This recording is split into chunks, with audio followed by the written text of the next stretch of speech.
perkenalkan nama saya Ferry Pediansa. Saya adalah mahasiswa dari Universitas Siberasia. Dan kali ini saya akan mengerjakan tugas sebagai tugas UAS di matkul lobby dan negosiasi. Kalau kita ngomongin tentang lobby dan negosiasi ya, kadang ada beberapa orang yang mungkin kalau misalkan orang yang seperti orang-orang tidak percaya diri untuk melakukan lobby negosiasi, saatnya teman-teman ikutin dan nonton video ini karena kali ini saya pribadi akan memberikan tips bagaimana caranya langkah-langkah untuk melakukan lobby dan negosiasi. Seperti itu. Tapi kalau kita ngomongin tentang lobby dan negosiasi, kita akan bahas secara detail pengertiannya dulu nih. Apa sih itu lobby dan negosiasi? Lobby dan negosiasi adalah dua keterampilan yang sangat penting dalam dunia profesional. Lobby melibatkan usaha untuk mempengaruhi atau pengambilan keputusan. Sementara negosiasi adalah proses mencari solusi bersama antara dua pihak. Nah, keduanya tuh saling berkaitan ya, di mana lobby bisa menjadi bagian dari proses negosiasi yang lebih besar. Jadi kalau ditanya apakah lobby dan negosiasi adalah suatu bagian yang penting, tentu jawabannya adalah penting. Kadang kita kalau misalkan mau melakukan sesuatu dalam dunia pekerjaan, dalam dunia sehari-hari, tanpa lobby dan negosiasi kita tidak akan mendapatkan hasil yang pas. Ya, maka dari itu kita harus belajar nih bagaimana caranya langkah-langkah untuk melakukan lobby dan negosiasi. Apa aja sih langkah-langkahnya? Yang pertama adalah dalam melakukan lobby dan negosiasi adalah persiapan. Ingat, segala sesuatu hal kalau kita mau melakukan sesuatu kita harus punya persiapan. Dan persiapan adalah langkah pertama dalam proses lobby atau negosiasi yang sukses. Sebelum memulai, kamu harus mengumpulkan dulu sebanyak mungkin informasi tentang topik yang akan dibahas dan audiens yang akan dihadapi atau orang yang akan dihadapi. Ini penting ya. Kenapa? Agar kamu bisa merencanakan argumen yang tepat dan memahami kebutuhan serta kepentingan mereka. Misalnya nih, jika kamu berusaha melobi untuk mendapatkan persetujuan atas suatu proyek, misalnya persetujuan atas suatu proyek, kamu perlu tahu kebijakan atau peraturan yang relevan. Artinya sebelum melakukan lobby harus tahu dulu nih apa tujuan kita untuk melakukan lobby atau negosiasi ini. Nah, yang kedua adalah setelah kita melakukan persiapan, kita harus mengenal audiensnya siapa atau mengenal orang yang akan kita hadapi ini siapa.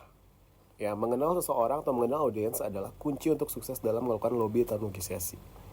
Pahami siapa mereka dan apa yang mereka inginkan gitu ya. Dan apa yang menjadi prioritas mereka. Jika kamu tahu audiens lebih baik, kamu bisa menyampaikannya pesan yang lebih relevan dan mempengaruhi keputusan mereka.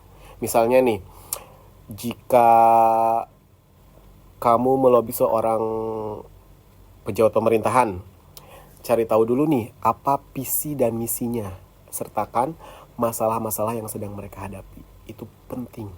Ya, jadi jangan sekedar tahu itu sosoknya si A, si B, tapi harus tahu dulu nih visi misi mereka itu apa. Setelah kita melakukan persiapan, mengenal audiens, langkah selanjutnya adalah membangun hubungan. Ya, membangun hubungan atau rapport ya adalah langkah penting dalam melakukan lobby dan negosiasi. Hubungan yang baik dapat membuka jalan komunikasi yang lebih lancar dan mendukung posisi kalian, gitu ya. Gunakan pendekatan yang personal, tunjukkan empati dan perhatian dan pada audiens kamu. Ini penting ya teman-teman, melakukan empati, tunjukkan empati dan perhatian pada audiens itu penting banget gitu ya. Misalnya, contoh nih, berbicara tentang kesamaan nilai dan minat bisa membantu memecahkan esensi hubungan yang lebih kuat dan saling menghargai. Contoh misalkan ketika ditanya, ya biar kalau ngobrol santai ditanya hobinya apa, setidaknya kalau kita punya hobi yang sama, kita ngobrol aja tentang hobi. Itu adalah salah satu hal yang bisa menyatukan hubungan. Dan yang paling terakhir adalah langkah selanjutnya adalah memanfaatkan kekuatan.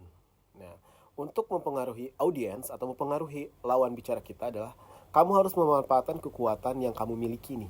Apa sih power kita gitu loh. Ini bisa berupa keahlian dan informasi atau kita punya informasi yang relevan lah contohnya misalkan, atau melibatkan pihak ketiga yang lebih berpengaruh. Misalnya jika kamu sedang melakukan tadi yang bilang melobi pemerintah untuk mendapatkan dukungan terhadap suatu kebijakan, memiliki data yang kuat, ada dukungan organisasi lain yang berpengaruh untuk meningkatkan kredibilitas kamu. Jadi kalian bukan hanya sekedar ketemu saja, tapi kalian harus tahu nih ibaratkan produk knowledge-nya apa dari si lawan bicara kita. Artinya bukan hanya sekedar tahu orangnya saja, tapi tahu latar belakangnya seperti apa, isi dari perusahaan itu apa, dan visi misinya apa. Dan kita harus tahu nih, memanfaatkan kekuatan yang apa kita punya gitu loh. Memahami kekuatan yang kamu miliki dan kalian miliki, dan cara menggunakannya akan memberi kamu posisi yang lebih kuat dalam melakukan lobby dan negosiasi. Intinya jangan kosong banget gitu loh. Kalau ketemu sama orang yang kita akan melakukan lobby dan negosiasi, kita harus memanfaatkan kekuatan yang kita miliki. Ya, ketika kalian udah siap melakukan lobby dan negosiasi, berarti kalian sudah siap nih apa yang saya miliki. Contohnya misalkan saya pribadi adalah orang yang hobi banget melakukan lobby dan negosiasi. Artinya karena gue punya kemampuan gitu. Saya punya kemampuan tentang si lobby dan negosiasi itu sendiri. Makanya ketika kita punya kemampuan itu sendiri, kita harus memanfaatkan kekuatan itu sendiri. Paham ya? Nah, itulah 4 langkah. Nah, selanjutnya kita akan bahas nih, contoh kasusnya seperti apa sih dari 4 langkah tersebut. Contoh kasus misalnya, kamu bekerja di sebuah perusahaan yang ingin mendapatkan izin suatu usaha gitu ya, di suatu wilayah. Agar berhasil, kamu harus melakukan lobby dan negosiasi terhadap pemerintahan daerah dengan cara menggunakan semua langkah-langkah yang telah disebutkan sebelumnya.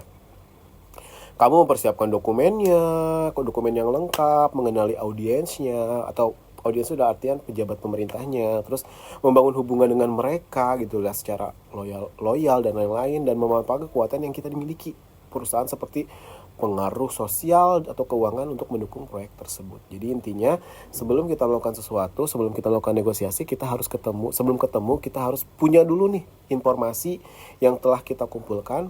Jadi ketika kita bertemu tidak gagu atau tidak gugup, karena kita sudah hafal, kita sudah punya kekuatan untuk melakukan lobby dan negosiasi. Jadi kesimpulannya dari teknik lobby dan negosiasi adalah, untuk mencapai hasil efektif, persiapan yang matang sangat penting. Mengenal audiens, membangun hubungan yang kuat, dan memanfaatkan kekuatan yang dimiliki adalah langkah-langkah yang perlu dilakukan untuk mempengaruhi keputusan. Ingat, dengan menerapkan strategi ini, proses lobby akan berjalan lebih lancar, menghasilkan kesepakatan yang saling menguntungkan, dan membangun hubungan jangka panjang yang positif. Semua langkah tersebut saling terkait dan harus dijalankan dengan penuh perencanaan dan perhatian. Oke, paham ya semuanya ya? Itulah teman-teman langkah-langkah cara melakukan teknik lobby dan negosiasi. Semoga dengan menonton video ini teman-teman bisa melakukan teknik lobby dan negosiasinya dengan lebih baik, dan semoga video ini bermanfaat. Terima kasih semuanya.